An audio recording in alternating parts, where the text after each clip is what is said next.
All right. So we're going to get started with today's live. Thanks so much for joining us for part one of our Abolish the Death Penalty series. This is an ongoing part of our Criminal Justice Live series. And tonight we're going to be talking about the death penalty.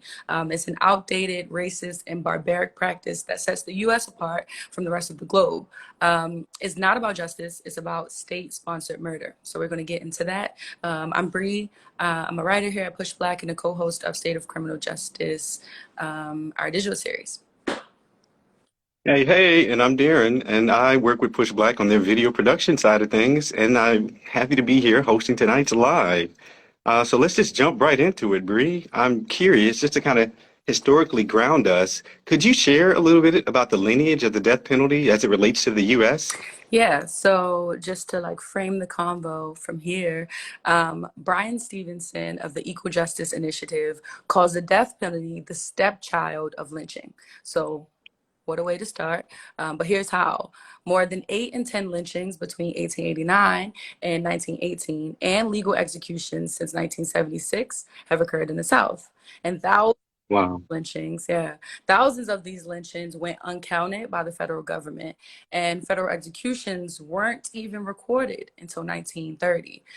So there's only records of these horrific lynchings thanks to activists like Ida B. Wells and institutions like the Tuskegee Institute. So basically, there's a long-standing history of them killing us and getting away with it.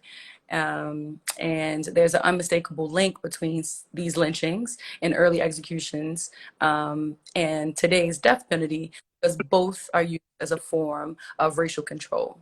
Um, uh, so yeah, Wow. uh, Wow. we're going to keep getting into it. So now that we understand a bit of the roots of this practice, Darren, can you tell us a little bit about what makes the U.S. unique and how it practices the death penalty? Well, there are like two main ways that the U.S. is unique in how it practices the death penalty. The first is the actual rate of executions in the U.S. compared to other larger countries. And then the second, which you kind of already alluded to, is the racial bias of the death penalty in victims and in sentencing. So just thinking a little bit about that first point, about 1,500 people have been executed in the U.S. since the 1970s alone. And around 56 countries carry out executions while nearly twice as many don't. So of the nations that don't, some have even banned this practice for over a century, while others have banned it for several decades. Wow. So now just thinking about the racial bias aspect, I know it's wow how dated we are here. Yeah. Um, yeah. And thinking about some of these harrowing statistics as they relate to the racial bias that's implicit to the death penalty. So the AP actually reports in 2019, 52% of death row inmates were black. A recent study also found that defendants convicted of killing white victims were executed at a rate of 17 times greater than those convicted of killing black victims, right? So we see whose life has value as it's seen through our racist criminal justice system. But also since 1973, more than 185 people have been released from death row with evidence of their innocence. And just to kind of crystallize this, I wanted to introduce the story of George Stinney Jr. for those who may be unfamiliar. So Judge George Stinney Jr. Was the youngest person to be executed in the United States at age 14 for allegedly murdering two white girls. Stinney's conviction was vacated in 2014, 70 years after he was executed, when a court ruled that he had not received a fair trial. This occurred in South Carolina, just for context as well. He was prepared, or he was prepared for execution by electric chair.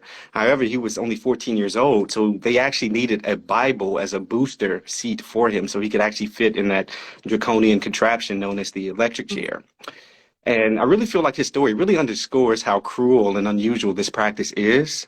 And just thinking about how cruel and unusual the death penalty is, I'm wondering, Bree, if you could explain or just share with us how the execution of Clayton Lockett actually shifted the discourse around the practice of the death penalty here. Yeah. I need a breath after that because I can't believe that he was 14. He couldn't even fit in it. Wow. Yeah. Um, so yeah, and another side of the cruel and unusual punishment, Clayton Lockett in 2014, um, he had a botched execution. There's a drug that they use called Midazolam, and it's basically used to produce sleepiness or drowsiness, relieve anxiety before. has like a major surgery or something. And so this is what they were using to inject in him, and it went wrong. CNN reports that the execution team didn't have the size needles that they needed. They couldn't find his veins that would work, and the drugs didn't start taking effect when they thought they would. So he was Wow. tortured. And so drug cocktails used to execute prisoners. Oops. Sorry, can you see me? Okay, my Yes. bad. Drug Oh, cocktails to execute prisoners were impeded because drug companies refused to supply states that were using drugs for executions. And so Vox reports that as pharmaceutical companies either stopped supplying drugs or they were unable to export to the U.S., states began looking for new and sometimes untested ways to execute prisoners when they couldn't get their hands on these drugs. oh my They gosh. were experimenting with people's lives. And so Yeah. the appeal notes that Oklahoma approved the use of nitrogen for capital punishment in 2015. Yes, Mississippi and Alabama quickly followed in 2017, also approving nitrogen for executions. But none of the states have actually come up with a way to use it, but it's approved. Other states have considered more archaic measures like the electric chair, firing squads, which Utah reinstated in 2015 and they actually used in 2010. So this is Oh my God. very, very recent. Yeah. And the problems have caused a major decline. Only 8 states have carried out executions in 2018. And currently, right now, 29 states practice execution, 21 don't, and 4 have a moratorium in executions. And so now that we've talked about the cruel and unusual punishments used by some states, Darren, can you talk to us a little bit more about executions, and are they relatively swift and painless? Well, no. No execution is painless, whether botched or not, and all executions, as you just laid out, are certainly cruel. Punishment is really replete with examples of botched executions. So, for instance, you mentioned all those terrible kind of tactics that they're kind of trying to revive, but lethal injection is supposedly the latest technique in a progressive way of, I don't know, state-sponsored killing. But although this Mhm. method is defended as being more humane or more efficient and inexpensive compared to other methods, one federal judge actually observed that even a slight error in dosage or administration can leave a prisoner conscious but paralyzed while dying, Mhm. a sentient witness in their own asphyxiation. In 2006, it took the Florida Department of Corrections 34 minutes to execute a procedure. So Angel Diaz was executed by lethal injection, and this is usually typically like a 15-minute procedure. However, this lasted 34 minutes. During the execution, Diaz appeared to be in pain, and he gasped for more than 11 minutes. He was given a rare second dose of lethal chemicals after the execution team observed that the first round didn't kill him. So the medical examiner actually reported that the second dose was needed because the needles were incorrectly inserted in his veins. So not only did Diaz die a slow and excruciating death because the drugs weren't even delivered to his veins properly, but his autopsy actually revealed that he suffered 12-inch chemical burns of the highly concentrated drugs flowing through his skin. Oof. Um, yes, so yeah, I'm sorry to bring in all like these kind of graphic and grotesque kind of narratives, but I really feel like they really crystallize how cruel and unusual this practice is. And as you mentioned earlier, Brie, it really amounts to torture in a lot of cases. Yeah, very much so. I just think, like, from what we've discussed so far, we can really draw the conclusion that, like, the reasons they give us for justifying the death penalty don't add up. Nothing's adding up because y'all are saying that this is the way to do it and it's humane, but it's not even being done correctly. Not that it should be. Yes. So in the process of killing people, we're torturing them, and so it just further proves that it all gotta go. You know. Yeah, yes, it does, yo. Something you just mentioned, it reminds me. Well, first, I want to ask the audience, definitely chime in if you have any questions. Please drop them in. We'll try to get to them as quickly as possible. But we definitely want you to be a part of this conversation as well. But I'm just thinking, we've talked about how cruel and unusual this is, and we talked about how the death penalty is historically rooted in racist practices such as lynching. It really raises the question for me, Bree, does the death penalty deter crime at all? Like, is it effective at delivering justice? Like, how do you understand this? Yeah, good question. So, according to the American Civil Liberties Union, there's no credible evidence that the death penalty deters crime more effectively than long terms of imprisonment. So, states that do have the death penalty laws, states that have death penalty laws don't have lower crime rates or murder rates than states without the laws. And states that have abolished capital punishment show no significant changes in their crime or murder rates. So it's doing nothing. Um, Wow. yeah. And with all that being said, right, what is the public? What do people say and feel about the death penalty? Yeah, great question. So actually, we came across a 2010 poll staged by the Lake Research Partners, and they found that a clear majority of voters, around 61%, would actually choose a punishment other than the death penalty for murder. In addition to this, according to a 2020 Gallup poll on American attitudes about capital punishment, public support for the death penalty is at its lowest in half a century, with opposition higher than any other time since the 1960s. And lastly, 2009, I know, let's clap it up for that.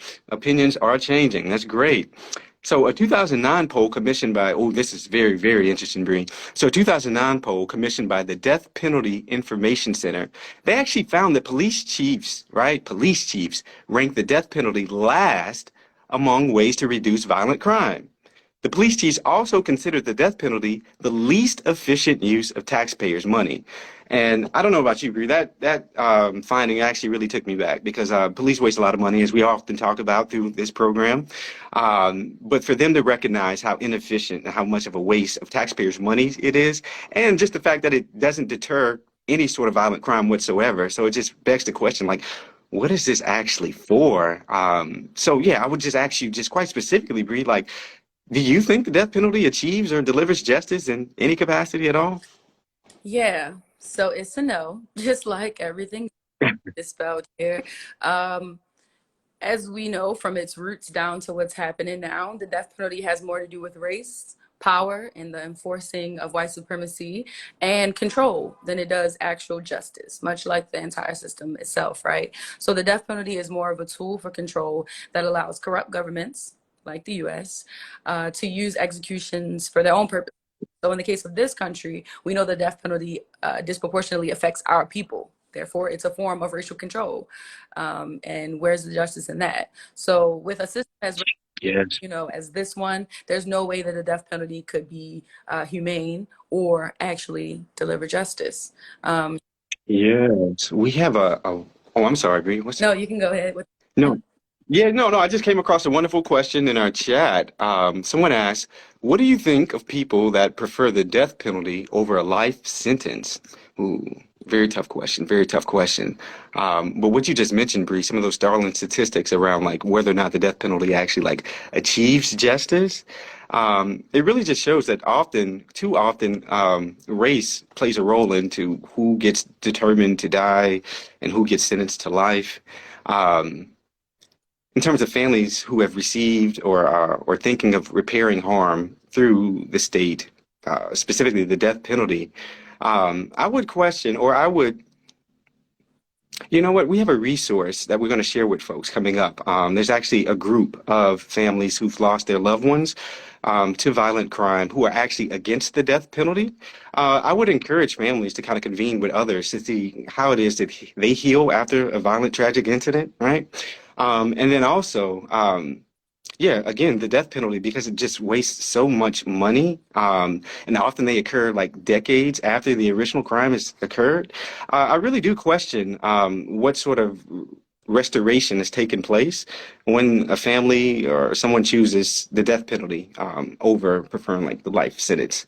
But I don't know. Those are my thoughts. You have any thoughts around that, Bree, for families or folks who choose the death penalty over life sentencing? Yeah, I mean, just to go back to what we already talked about here, like maybe people think that they prefer the death penalty over a life sentence until you know how many death penalties are botched and don't actually go the way that they're supposed to. So it's like Would you pick that if you knew that for 11 minutes, just like the man that we talked about earlier was gasping for air for 11 minutes? You know what I mean? And so Yeah. I think it's safe to say that one is not better than the other, and both shouldn't exist. Yeah. Yes, thank you. Thank you for bringing abolition back to the conversation. It's not an either or. We don't have to choose life sentence or death penalty, right? There has to be some other options to kind of truly restore and repair the harm that's been taking Yeah. place. Yes. Yes. Feel free to drop any other questions that you may have, folks. Yeah. All right. And so as we keep going, Darren mentioned sharing some resources so that y'all can get some more information. So what resources can folks access to learn more about the failures of the death penalty? All right. So that's a wonderful question. And there's a plethora of information out there. I just want to share two resources with folks today. One actually is from Oscar-winning actress Viola Davis. So she executive produced The Last Defense. So The Last Defense is a 2018 7-episode documentary series exposing the flaws of the U.S. justice system through the personal narratives of death row prisoners, specifically Darlie Rodier and Julius Jones, who both maintain their innocence until this day. So I highly encourage folks to check out that series. Also, please look into the Death Penalty Information Center. So the Death Penalty Information Center is a national nonprofit organization serving media and the public with analysis and information on issues concerning capital punishment. The center produces groundbreaking reports concerning capital punishment, and various issues tangentially related to capital punishment as well, such as its arbitrariness, its cost, which we've mentioned plenty of times here, the innocence rates of persons who actually get sentenced to death, and also the racial disparity within that practice. So they offer a wide variety of multimedia resources, such as free online educational curricula, and they have a podcast titled DPIC on the issues. And for folks wanting to learn more about them, they can be found at deathpenaltyinfo.org. All right. Bree, did you have any resources you want to share with folks today? Yeah, thanks for sharing that. So another one is another good one for folks wanting to get even more involved in the fight to end capital punishment. You should be sure to look into the National Coalition to Abolish the Death Penalty. They are the nation's oldest organization dedicated exclusively to abolition of the death penalty.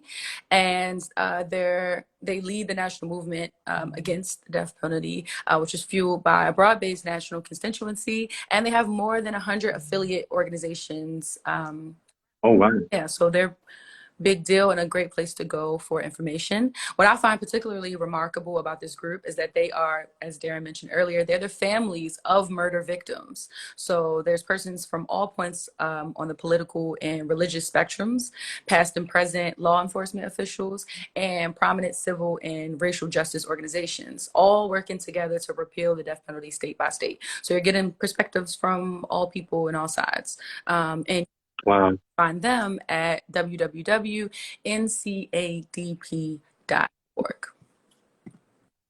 Wow. Yeah. Thank you. Okay, let me just check and see if we have like any other questions popping up. I don't see anything on my end. Looks like one more. Okay. Someone said, what about the suffering of the victims that they cared less of? I don't know if I know what that means. The suffering of the victims that they care. So like the families of victims to like violent crime or the victims of the death penalty. Yeah. Yeah, often plenty of people feel, and this is a very long kind of carceral history of thinking about I don't know, replicating harm as a way of justice or thinking through forgiveness. But it just falls completely flat when we see how it operates, right? Like through these systems. I've yet to kind of encounter a family who says that they feel healed and whole after an execution. They may be out there, but I haven't encountered that. Yeah, so I don't think we can assuage or treat the harm of families who've suffered a tragic, violent history. I don't think we can treat that through like further harm perpetuated by the state whatsoever. But I may be misreading that question wrong. So I don't know. If the person who asked that, they want to rephrase it, we'd love to get into that again. If not, we're open for more questions. I don't know, Bree, how did you kind of understand that question? Honestly, I'm gonna go with what you said because I need a little more context. I didn't really understand the question. Yeah, yeah, yeah. It's all good. And Yeah. No, well, we see through these historical and contemporary examples how capital punishment only reaffirms the state's power to kill, to determine who's worthy of death and who's worthy of redemption. So, considering the overwhelming racial disparity in sentencing within our white supremacist legal system, whereby blackness is almost inherently framed as criminal, abolition really appears as the most liberatory path forward for creating a just world for black folk. I truly believe, and not just myself, we at Push Black, we truly believe that reparative, restorative, and transformative processes that reimagine what justice could look like beyond calling for further harm perpetuated by the state. I invite us all to participate in this reimagining of justice. So thank you all so much for taking time to learn more about the death penalty for folks working against it. And feel free to follow up with any questions. We look forward to continuing this conversation in the oncoming weeks. yeah, a word. Thank you. Last thing I want to say, somebody asked, is there a way to get a transcript of this live for their Facebook group? And so every time we go live for our criminal justice series and all of our series, we will upload this video to IGTV right after. So you can catch the replay immediately and share it with your family and friends and anybody who needs to learn more about this, which is everybody. So yeah. Thanks so much for tuning in, y'all, and we'll catch y'all next Tuesday, same time. All right. Thank y'all. Good night.